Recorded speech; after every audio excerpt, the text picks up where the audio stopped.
Hello everyone, welcome back to my newcomer's guide to Dark Souls Remastered, and this is episode 2. So in the last episode we ended up killing the Asylum Demon.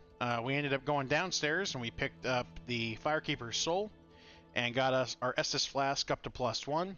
We also went to the graveyard and we cleared that area out and got all the items from there. Next we're going to be heading into the Undead Burg, so we're going to go ahead and head up this path.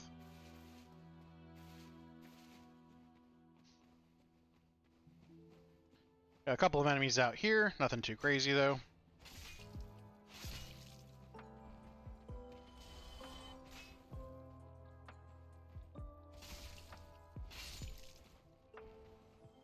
And this guy sometimes will come to you, other times he will stick around. Usually I head up there and deal with the guy throwing fireballs at us first, but your mileage may vary.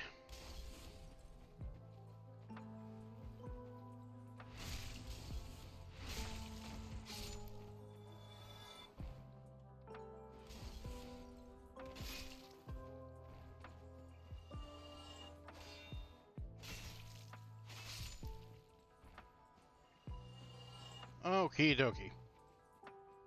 So a couple of things I want to point out is a few different attack animation options that we've got that we haven't really talked about. At the end of the last episode, I ended up kicking a skeleton off the edge, so you can do that by pressing a direction and R1 at the same time. Really effective to knock enemies off ledges, and it also is good to knock shields out of the way so that you can hit enemies. You can also do a jump attack with a direction and R2. I do lots of jump attacks in this game, so you'll see me doing that quite a bit. So a direction plus R2 will get that done. And then jumping. Jumping is a little strange in this game. Basically, you have to pick up speed into a run using the B button in a direction, and then pick a direction, release the jump, the run button, and then immediately press it again.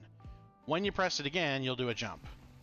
Kind of a strange jump, and trust me, it's one of the things I love about Elden Ring that I do not like about the first few Souls games, but it is something that you will get used to. So we're actually about to use the jump to get that item over there. So we're going to cut around the corner here, just kind of hug the wall. And this is a Ring of Sacrifice. So if you have died and you've dropped your souls, you can equip a Ring of Sacrifice. And then if you die again, you will not lose the souls that are on the ground. They won't go away. Likewise, if you have yet to die and you're about to die, you can equip the ring and you won't drop any of your souls either. So quite useful, but it is gonna be basically break whenever you use it. If you're having trouble making the jump, you can drop down off here. Just make sure you're hugging the wall. You will still have to make the jump back though. Beyond that, we're gonna head up this path and get this soul item. We're going to head in here, make a left. And rats are a good source of humanity, by the way. They don't drop it every time, but they have a better chance of dropping it than most enemies.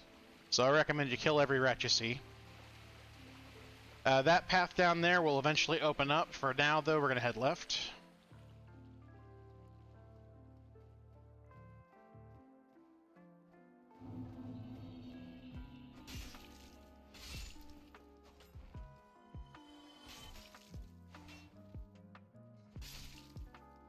This guy, by the way, likes to throw grenades.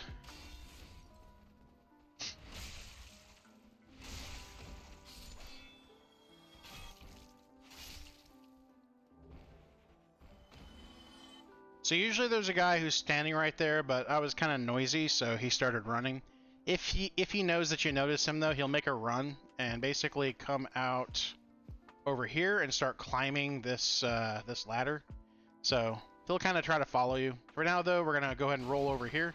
Anytime you see boxes or barrels like this, usually they're hiding something. So we got a soul item. We're going to drop down here and head inside here for another soul item.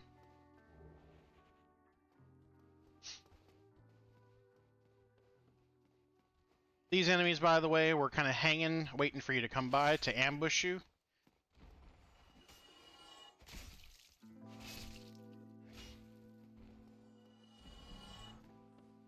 And And you can see some more that are hanging waiting for us. We can go ahead and knock these ones down, which will get the other two to come up.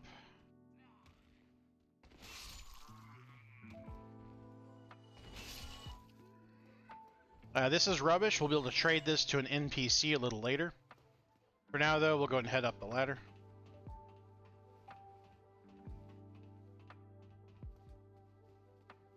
There's that enemy that was following us.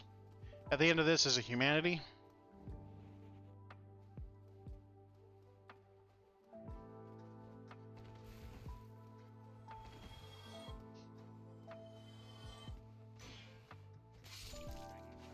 Hey, critical.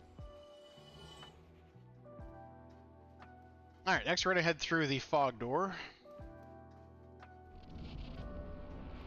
And behind the staircase we got another soul item. We're going to head up. And this is the Hellkite Drake. We'll be running into him again a little bit later. There's a guy who's going to be shooting crossbow bolts at you. I recommend kind of convincing these enemies to come closer to you. That frenzy attack, by the way, is these enemies' primary attack of pain. Try to avoid getting hit by that.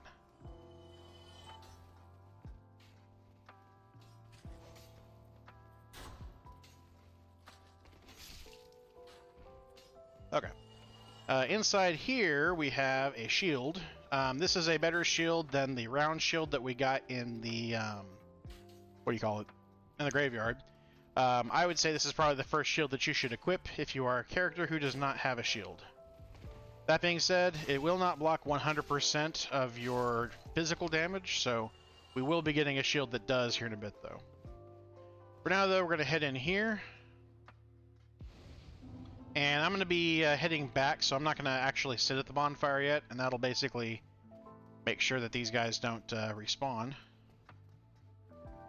These guys, by the way, can be dealt with in a couple of different ways. If you swing your weapon at them, it'll usually get them to immediately try to attack you. And if you time it right, you can usually get your hits in. Otherwise, though, you can kick their shield out of the way and then attack them. You can also backstab them, that works too. For now, though, we're going to roll down here. And this is the Undead Merchant. So this guy has a few items. Let's talk about some of the items he has real quick. He has a dried finger. If you are playing online and you get invaded, it sets a timer of 10 minutes. Once the timer is over, you become eligible again to be invaded.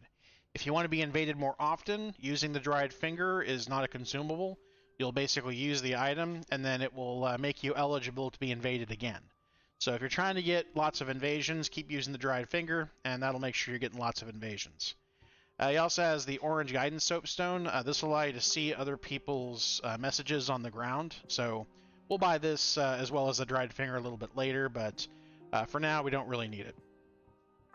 Now, if you did not get the master key as your starting item, buy the residence key now because we're about to need it. Otherwise, the master key will open the first door that the residence key can open. So if you already got the master key, your priority should be to buy the short bow. We don't need it yet, but I would buy the short bow the next time we come through here. And then buy about 50 arrows. I'm going to go ahead and buy it now. Beyond that, though, once you get those items, the other items that will be on your agenda will include the bottomless box. The repair box is actually cheaper elsewhere, but this guy sells the bottomless box cheaper than the other place that you can get it at, so I'm actually going to use my 5 soul items here, which will give me 1,000. And I'm actually going to go ahead and buy it, because you can buy it from him for 1,000. The other vendors have it for 2,000. Ironically, it's the opposite for the repair box. The repair box from him is more expensive than it is from Andre, the blacksmith, who we can buy it from for, I think, 2,000. Anyway, so I'd probably buy that item, then the repair box, and then the residence key. We won't need the residence key for quite a while, even if you do have the master key. Anyway, we're going to come back and... Oh, I want to call out something. You can also kill this guy. You'll get the residence key from him, the dried finger, as well as the guidance soapstone. Likewise, he will drop the Uchigatana, as well as I think a Humanity. The Uchigatana is a really nice weapon. That being said, though, we want him as a vendor, and these guys don't respawn when you kill them. Likewise, it'll also cause a sin, which makes you more likely to be invaded in the game. So we'll probably end up coming back to kill all the NPCs at the very end of the game. That way we can get any of the other items that are there, but for now, go ahead and leave all the NPCs alive.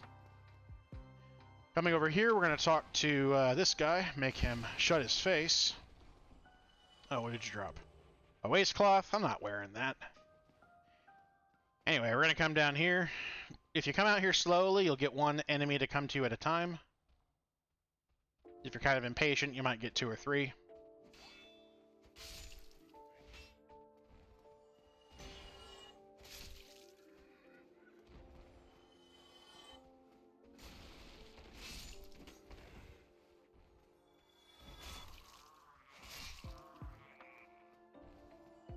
Alrighty, we're going to head up the ladder.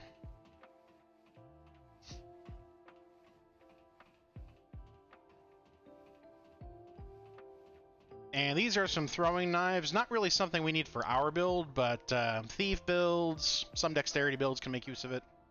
Otherwise, we're going to run over here and jump. And we're going to head up and around here for a light crossbow. So you may be thinking, MP Hater, why'd you have me buy a bow if I can just use a crossbow? Well, let me show you. So the thing about crossbows is that they do not scale at all. So they're actually really good for characters who do not focus on dexterity or strength. That being said, they do a static value in damage, whereas the bow is going to get stronger as we start pumping into strength and dexterity. So bows are going to be the best option for us. And in general, the composite bow is going to be the best bow that we can use in the game. At least for most normal combat anyway. But if you are playing as a non-dex or non-strength character, that's going to be your main go-to item for now. So we're going to head down here, and should recognize this area from earlier. So we're going to head back the way we came. This time I'm going to go ahead and sit at the bonfire. I love ragdoll physics.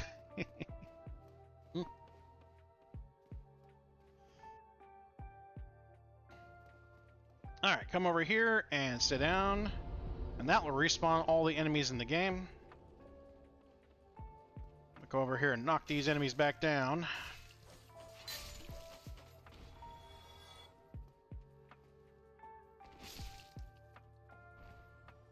Now, it usually gets these guys to come over to you, so...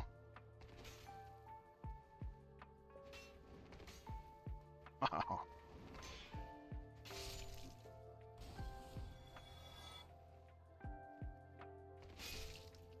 There we go. Alright. So there's gonna be some guys throwing some fire bombs at you. Go ahead and run. I'm gonna recommend you kind of stay in this little hallway section here, because it'll keep the other 2 enemies from coming to you. So kill this guy first. So this guy will come in, he'll basically try to attack you.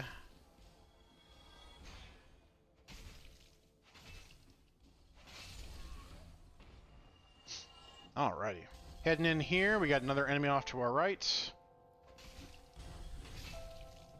Then around the corner here, we got another enemy. Got a helm. Over here, we got black fire bombs. These are more powerful versions of normal fire bombs. We're going to head out here. Up here, there are 3 enemies. One, the back one, likes to throw grenades. So, just be aware of that. And you didn't disappoint. There you go.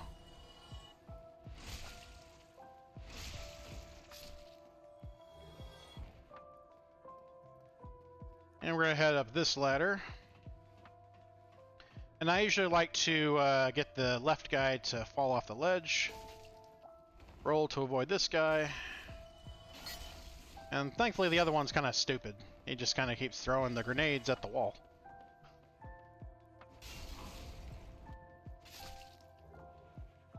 Alright, got another soul item. And this is where we would need the residence key. Hopefully you got the master key, though. And out here we have some gold pine resin. Gold pine resin will equip lightning damage to our weapon. And in our case, the next boss is really susceptible to it. So the Taurus demon is really susceptible to it. And so are the gargoyles, the bell gargoyles. And then the Capra demon actually is really susceptible to it as well. We aren't going to get a lot of those items early in the game, so I recommend that you conserve them if you can. Hey, we got Titanite Shard. So Titanite is an upgrade material. We'll be able to use that a little later. Oh, I asked for that. Okay. Next we're going to head up the staircase, and there's a guy here who's going to throw or roll a barrel down us.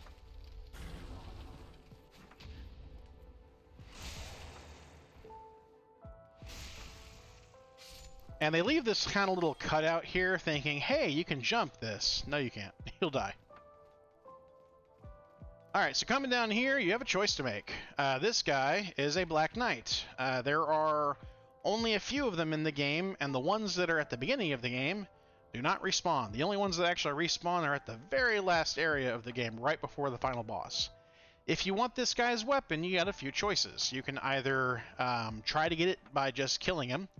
You can maximize your chances right now by using up all your humanity, and by using the 5 we have here, that will give you a total of 6 in addition to the 1 that we gathered a little earlier, which they gave us a humanity for some reason. I'm not sure why.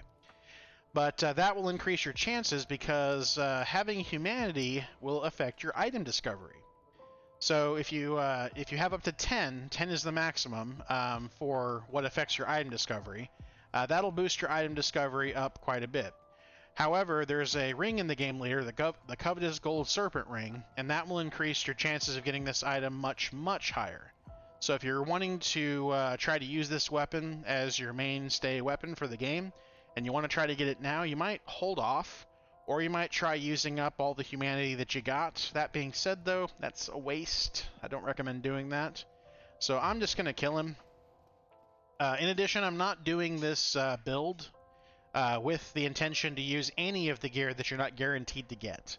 So even if I do get all of the gear from these guys, I'm not going to actually use it. That being said, his shield has about a 2% chance to drop normally, and his sword has like a 20% chance to drop normally. That shield is one of the best shields in the game because it has 95% fire reduction damage and 100% damage reduction on physical. And the sword's not nothing to snuff at either. So I like it. So we're going to try to sneak up on him, bash him in the ass. Now these guys do a pretty healthy amount of damage. What I'm going to suggest is that you get him to follow you. Come to me. And you were awful slow. Anyway, I recommend fighting him up here. And there's a couple of different strategies to these guys. So first of all, they have this lunge, kind of a thrusting attack. He does that. He also does that as his third attack, often on top of a 3-hit combo. That shield bash is nothing to sneeze at either. There's his first attack. He didn't have enough stamina, I don't think, to use the other two. So there's his first attack. Again, 1, 2, 3. There's his thrust. So he'll often combine the thrust with the shield bash. So in either case, though, there's a bunch of different ways to deal with him. You can get behind him and do a backstab. And if you can get right behind him, you can actually rinse and repeat the backstab.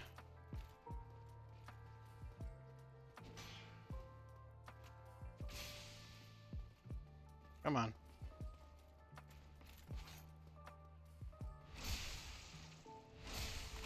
Don't think I'm going to be able to get behind him for that.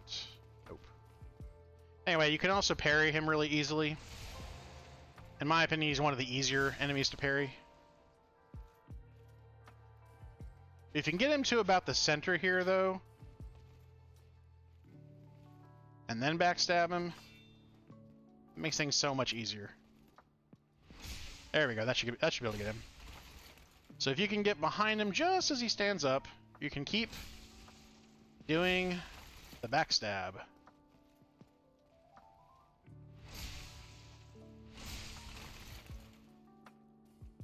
So you can do that, or you can do repeated parries. Either way, these guys are not that bad once you kind of figure out their attack patterns. And we got the Titanite chunk. That's a guaranteed drop from this enemy, so we'll take it. For now, though, we're going to go ahead and head back down to the area that he was at, and there is a ring past him, the blue Tearstone ring. And this ring will give you basically more defense whenever your health is low. So that's an awesome idea to have, so we're going to go ahead and equip that now. And now we're going to go ahead and head upstairs to the boss.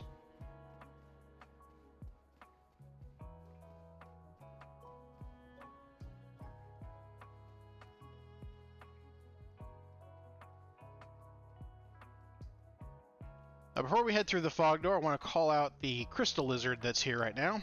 If you do a jump attack, I usually like to do 2 of them to kill these guys. They will give you 2 twinkling titanite guaranteed. However, they also have a chance to give you large titanite shards as well, which are going to be another upgrade material for later. In fact, both of these are upgrade materials. So these crystal lizards, they basically only spawn once in a particular area. Once you kill them, they don't respawn. If you don't kill them quickly, they will actually disappear. However, you can come out to the configure menu and go to quit game, and then just hit continue on the main menu, and it'll basically resume right where you left off, and you'll be standing in front of a crystal lizard ready to be whacked right there. So in fact, I'll be using that particular strategy multiple times in this game, because there are going to be moments when there are 3 or 4 of them in a single area, and if I want to kill all of them, I'm going to have to keep repeating that until they're all dead. That being said, though, we've got the items. We'll go ahead and head through the fog door now. And I'm going to head up this ladder, because we don't want to be interrupted during this boss battle.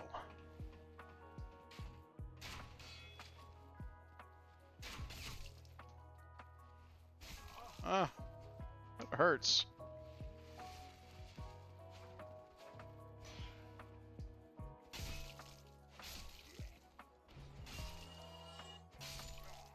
Okay. So what we're about to do is engage our next boss. This is the Taurus demon. So what I recommend that you do is go ahead and equip the gold pine resin we picked up. Now this boss is not easy without the gold pine resin by any means for such an early boss. So I highly recommend that you make use of the pine resin. Maybe try the boss without it first, just to see how you do. And then if you die, come back here and use the gold pine resin. I tend to, whenever I'm going through these games, I'll fight the boss once or twice, let myself die so that I can make sure that I see all of the enemy's attacks. And then I'll come in with a plan to actually use the items that I've got, that kind of thing. That being said, though, what I'm going to do is basically going to walk over to that little brick where my head is. And once I'm there, I'm going to use the gold pine resin. I'm going to step forward, and he will jump out of the tower. He's going to chase us, and you'll need to be fast about it. We want to come back up this tower, and then we're going to do a plunging attack off of this ledge. Now, he can hit you while you're on the trek back up the ladder. He can also jump up here to this platform with you. So we don't want him to do that. That being said, he has a left swing, he has a right swing. He'll occasionally do kind of a jump back. He'll also pound his weapon into the ground in front of you. He can also do a jumping attack, which is kind of a leaping forward attack. And that can be a pretty dangerous attack, but it is one that you should be able to roll through. Likewise, you can actually roll underneath him whenever he does that attack. In fact, his legs are big enough that you can actually roll between his legs as well. So what you could do if you're struggling is you could actually roll between his legs, head to the other end of the tower, and then have him come towards you, roll between his legs again, and then rinse repeat by climbing up this ladder and doing another plunging attack off of here. So there's a bunch of different ways to deal with this guy, but otherwise, he's not that bad. So I'm going to go ahead and head over to this brick. Use the item, step forward, and he will jump out of the tower.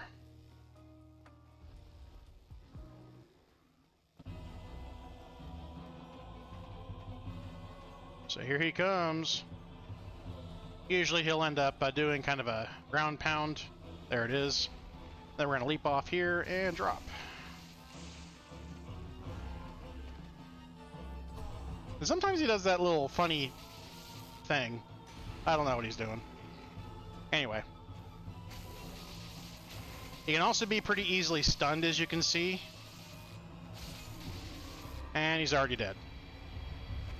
So usually 3 or 4 hits from this weapon will stun him. He has really terrible poise. Anyway, I waited to use the gold pine resin because it only lasts about a minute, as you can tell. So, in this case, though, we got humanity and a homeward bone.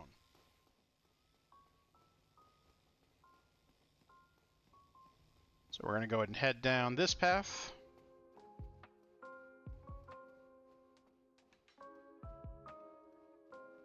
And over there, there's a shiny thing on the ground. Got another soul item.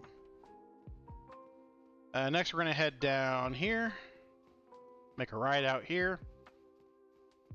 And here is Solaire, probably the most famous NPC of this game. Praise the sun. So he is interested in finding his son. His reason for being, I guess. Anyway, talk to him and he'll ask you some questions. We'll say yes to him, and he's going to give you a white sign soapstone. So this allows you to drop a sign on the ground. Other players will see it, and then that basically allows you to co-op against bosses. So you put the sign on the ground, somebody else will basically summon you into their game in order to fight the boss. So Solaire is actually part of a covenant. He's actually part of the Sunbros covenant, the Warriors of Sunlight. Though we cannot actually join it yet. I'll show you how to join it here in a minute. That being said, we are not a faith character, so it's going to be a while before we could actually potentially join it. So talk to him until he repeats his dialogue. And then we're going to go ahead and move on. Okay, so we're about to run across this bridge. This bridge, by the way, is a death trap. So couple of things to mention. If you don't have a lot of health, what you can do is you can unequip all of your gear, and as long as you are underneath the 25 threshold, you'll actually be able to run, and you can duck into the right hand side there just in time for the dragon or drake to toast the bridge. So if you have plenty of health, you can also just keep your gear equipped, but I do want to call out this way of dealing with it. So I'm going to go ahead and run.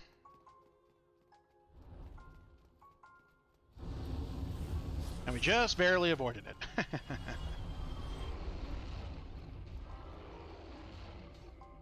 Anyway, so if you're struggling with that, go ahead and just de-equip your gear, run across that bridge, or if you have more than, say, a fourth of your health, you should be fine.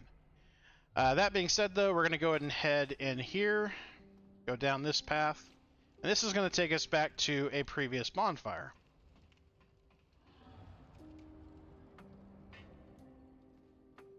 Okay, so at this phase, if you have not gotten the short bow and 50 arrows, you're going to want to head to the Undead Merchant now and go buy them now, because we are about to make use of them. Otherwise, we're going to go ahead and use all of our soul items, and we're going to do some level ups, because we're actually going to level up our strength to 16 and prep for the weapon that we're about to get.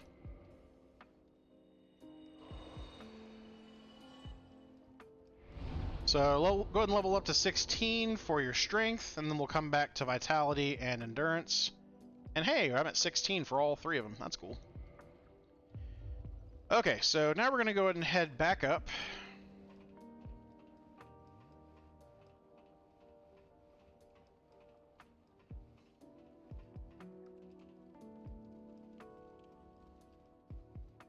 we're going to head out here. And would you look at that? That tail just conspicuously dangling in front of us. I've got to cut it off. So, some people in the Souls community think that this is cheese. And they're right. But damn it, this game trolls you. I'm going to cheese the game. So, you'll press R1 in order to pull out your bow. You press L1 or left bumper. I'm just going to say L1 and R1 and L2 and R2 from this point. And that'll allow you to go into first-person view. Right above this, right under this alcove, you want to put your cursor, and your arrows are going to fly ever so slightly to the right at this range. So about the time that the tail hits the left side and then kind of does its little dangle is when I usually will release. And then he's going to drop his tail off the edge. And then he's going to rinse and repeat. Now, I'll tell you how to do the non-cheese way here in a minute when we go back upstairs, but for now, this is the way I would do it. And it should take you, based on your current strength, about 18 arrows to do this. So, I had you buy plenty of arrows. You did buy 50, right?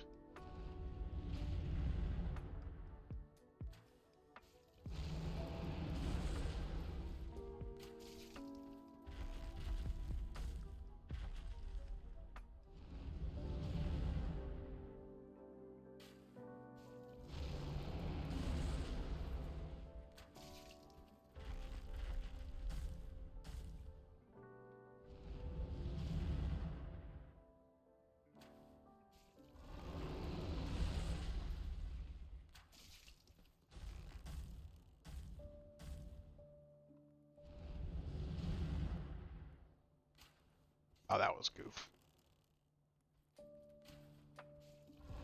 I screwed that up. Oh well.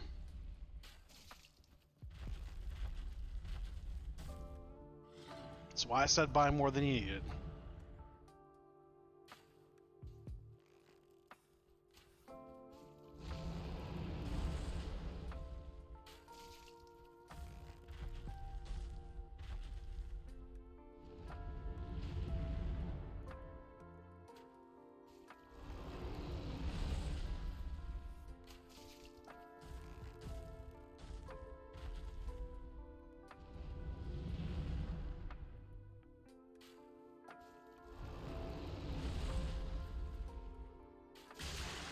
And there is the tail. So, let's go take a look at what we just got. So we have the Drake Sword. A couple of details about this one is that it has 200 physical damage, which is great for what our current damage output is. But it has no scaling, so the weapon that we're about to get, the Claymore, actually will outdo this weapon in probably the next 20 or 30 minutes. That being said, though, this is a great weapon early game. Highly recommend you try to get this weapon. It's got a couple of cool things to it. For one, I really happen to like the swings that it's got. R2 is kind of a nice open swing. I also like to do kind of a running swing like that. Really good for quick slashes. And then it also has a two-handed R2 attack, which is special. So this is a dragon weapon, or in this case, Drake weapon. And all of the dragon weapons have some special R2 ability like that. Just be aware, though, if you're using that attack, look at our durability at the bottom there for this weapon. We're already down to 230 out of 360. Every time we use that two-handed R2 attack, it's going to end up dropping our durability a lot. Some weapons, I think, drop it as much as 50 off the top, so just be aware of that. That being said, this is one of those weapons that I was talking about. If you're not playing online, it'll be really hard to get upgrade materials for the dragon weapons because the main source of them is going to be one of the covenants. So normally what happens is a little later in the game, you're going to get a hold of a dragon scale. Once you have dragon scales in your inventory, you become eligible to be invaded by one of the covenants. And if you are in that covenant, whoever wins whenever you are invaded, because you'll basically, if you're in that covenant, what'll happen is you'll basically have to drop a sign on the ground, and someone will have to come to that sign and basically agree to duel you. So it's not a typical invasion. In the process, though, whoever wins the duel automatically gets a dragon scale. So that's a benefit, but I'll be honest with you, it's a little hard to get a hold of them without being online.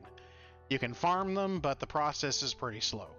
So I don't generally recommend dragon weapons as your main weapon type, but it is a pretty nice weapon for what we got right now. For now, though, we're going to go ahead and head back up. And if you want to get the tail weapon the old-fashioned way, re-equip your Morning Star, and then use a gold pine resin.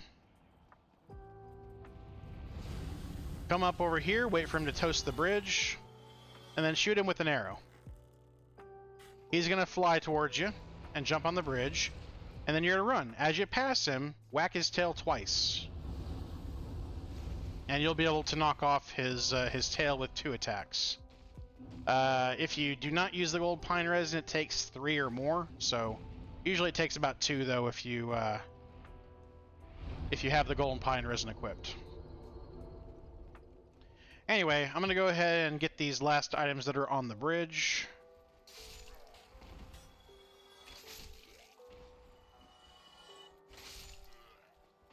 So we got a soul item and another crossbow and a claymore. The claymore is actually going to be our main weapon for the entire game. However, we need to upgrade it to make it any good. Okie dokie, so we are at the bonfire. Now, before we wrap out this episode, I do want to talk about what's over here. These enemies, by the way, are not hostile. I don't usually bother killing them. This, by the way, is the Sunlight Altar. And if you have 25 faith, you can come out here and you can pray to this and join the covenant that's here. So this will be the Sunbros Covenant, the Warriors of Sunlight. This is Solaire's Covenant. That being said, though, if you drop the white sign soapstones on the ground, and I would recommend doing it in front of boss battles, I would also recommend doing it at bonfires that lead into particularly difficult areas. And for every single time that you help someone kill a boss, that will lower the 25 faith requirement by 5. So eventually you could join the Covenant at 0, basically. However, there's a caveat. Whenever you participate in this Covenant, you're going to get sunlight medals. And those sunlight medals can be traded. I think 10 for one miracle and 30 for another miracle, if I'm not mistaken. And the rewards being miracles, unless you're a faith build, you're really not going to get any benefit out of them. So, but if you're interested in those faith miracles, you can basically join the Covenant and worry about that. But I'm not going to. At least not yet. For now, though, we're going to go ahead and sit at the bonfire. And I think this is going to go ahead and wrap out our episode. So we've finished off the Taurus demon. We went ahead and got the Drake sword as well as the claymore, which will be our main weapon going forward after we leveled up. Next, we're going to be heading into the Undead Parish area, and we're actually going to be going up against the next boss, the Bell Guardians, or Bell Gargoyles, sorry, in the next episode. So look out for that. Thank you everybody for watching. Please like, subscribe, comment, let me know what you thought, and I hope to see you in the next one. Later.